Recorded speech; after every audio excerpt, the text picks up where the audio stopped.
May napapanood ako ngayon sa social media. Ang sarap-sarap tignan, ang dali-daling gawin. Especially ngayon tag-init, perfect ito. Ito yung Mango Graham Ice Cream. Tara, gawa tayo. Meron lang ako dito tatlong mangga. 120 pesos per kilo. Nabili ng nanay ko.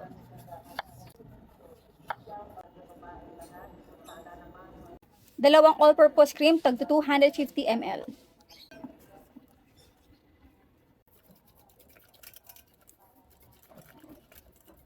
Next, yung ating isang pisngi. Lagyan natin ito. Ito ay dudrugin natin.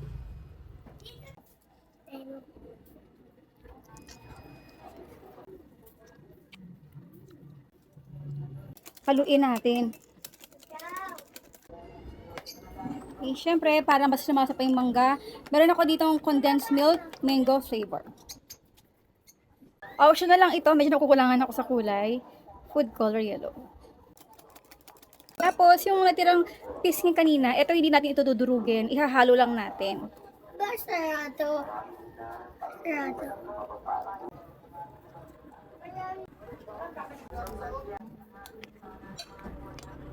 Syempre, ating graham cracker. Hamburger! Hamburger! Gusto ko malalaki ng konti.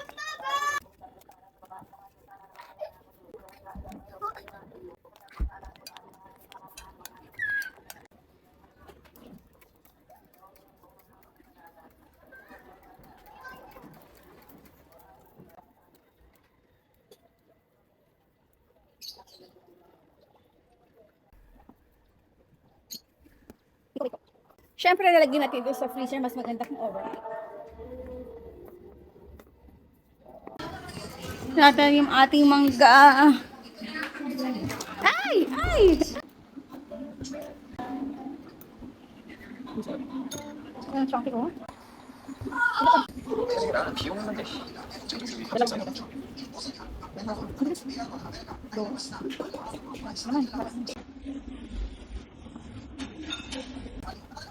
Real lang. Ah, isipin ko siya. Mangga.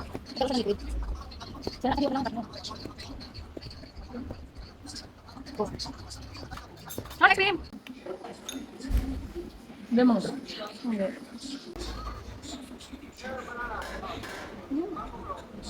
Wow. Ayun. Maasim na matamis.